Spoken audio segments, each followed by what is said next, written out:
하나님의 말씀은 마태복음 17장 5절입니다. 말할 때에 호련히 빛난 구름이 그들을 덮으며 구름 속에서 소리가 나서 이르시되 이는 내 사랑하는 아들이요 내 기뻐하는 자니 너희는 그의 말을 들으라 하시는지라. 아멘. 일곱 번째 시간입니다. 나를 기념하라. 함께 떡을 뗄 때 우리는 그리스도의 삶과 그분 안에 있는 우리 삶을 서로에게 드러낸다. 예수님은 떡을 취하여 축사하신 뒤 떼어 친구들에게 주셨다. 굶주린 무리를 보고 불쌍히 여기실 때도 그러셨고, 죽으시기 전날 밤 작별하실 때도 그러셨고, 엠마오로 가는 길에서 두 제자를 만나 자신을 알려주실 때도 그러셨다. 그분이 죽으신 뒤로 지금까지 그리스도인들도 떡을 떼며 그분을 기념해 왔다. 이렇듯 떡을 떼는 행위는 그리스도의 이야기와 우리의 이야기를 동시에 경축하여 현존하게 한다. 떡을 들고 축사하신 뒤 떼어 나눌 때 그리스도의 삶의 신비가 가장 명징하게 표현된다. 아버지께서 독생자를 취하여 세상에 보내신 것은 그 아들로 말미암아 세상이 구원받게 하려 하심이다. 요단강과 다볼산에서 아버지는 이는 내 사랑하는 아들이요 내 기뻐하는 자라 너희는 그의 말을 들으라 라는 말씀으로 아들에게 복을 주셨다. 복되신 그 아들이 십자가에서 찢기셨다. 그가 찔림은 우리의 허물 때문이요. 그가 상함은 우리의 죄악 때문이라. 그렇게 죽으심으로써 그분은 자신을 우리의 양식으로 내주셨다. 이것은 너희를 위하여 주는 내 몸이라. 라고 최후의 만찬석상에서 제자들에게 하신 말씀을 이루신 것이다. 예수 그리스도는 이렇게 취하여 축사하고 떼어주신 자신의 삶에 우리가 동참하기를 원하신다. 그래서 제자들과 함께 떡을 떼실 때 너희가 이를 행하여 나를 기념하라 라고 당부하셨다. 함께 떡을 떼고 포도주를 마셔 예수님을 기념할 때 우리는 긍휼이 풍성하신 그분의 삶과 긴밀하게 연결된다.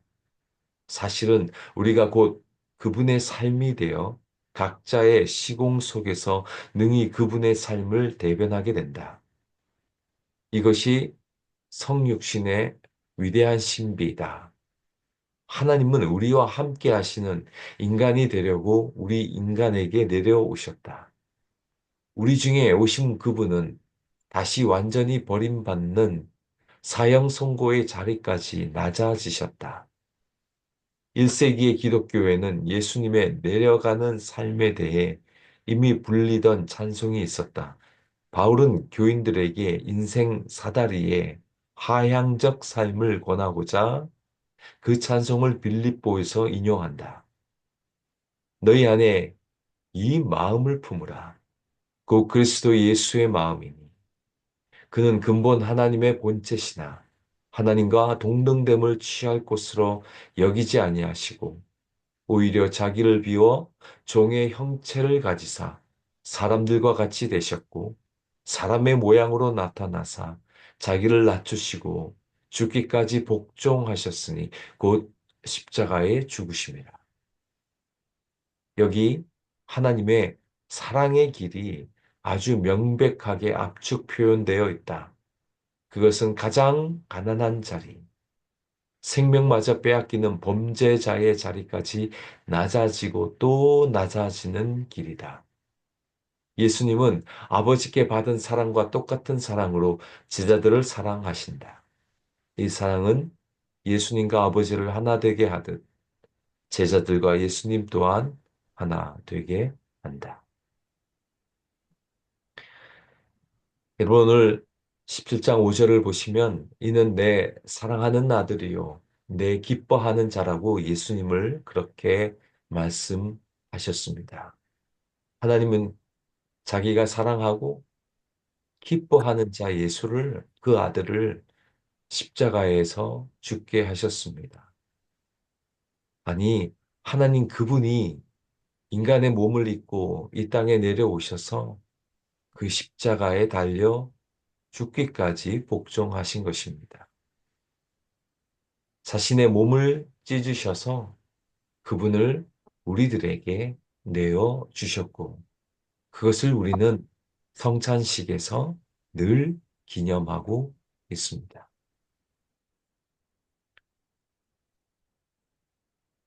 예수님은 철저하게 낮아지셔야 했습니다. 그리고 오늘 말씀하죠. 그 사랑의 아들의 말을 들으라고 우리에게 명령합니다.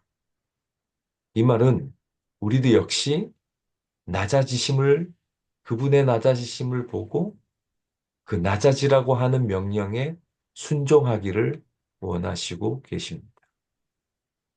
여러분, 이 세상의 삶을 보십시오. 많은 사람들은 상향성의 길들을 걸어가기를 원합니다. 그러나 우리 예수님의 모습을 보면 하향적인 길을 택하셨습니다. 어찌 보면 이 길은 참으로 인기 없는 길이고 그런 길을 가고자 하는 사람들이 별로 없습니다. 넓은 길을 가기를 원하죠. 그러나 우리 보고 좁은 길을 가라고 말합니다. 세상은 순종 받기를 원하고 섬김 받기를 원하지만 오늘 예수님은 우리가 순종하라고 말하고 섬기라고 말합니다. 세상은 다스리기를 원하고 리더하기를 원합니다. 그러나 예수님은 너희는 다스림을 받고 리드 당하라고 말합니다. 세상은 장미가 되려고 하죠. 그 장미를 드러내주는 안개꽃이 되기를 원하지 않습니다. 오늘 빌립보서의 말씀 2장의 말씀도 보시면 하나님은요 종의 형처가 되셨다라고 하는 사실을 우리는 잊지 말아야 할 것입니다. 이 하향적인 삶은 어찌 보면 좀 병적이고 자기 학대적이지 않는가 생각될 수도 있습니다. 그 하향적인 길은 그러나 하나님의 평화와 기쁨의 길이고 이 세상이 알 수 없는 평화와 기쁨으로 가득 찬 길일 것입니다. 우리는 하나님을 의존하기보다 하나님이 되려고 하고요. 사람들을 사랑하기보다 사람들을 컨트롤하기를 원합니다. 그리고 그것이 훨씬 더 쉬운지도 모릅니다. 그러나 우리에게 명령합니다.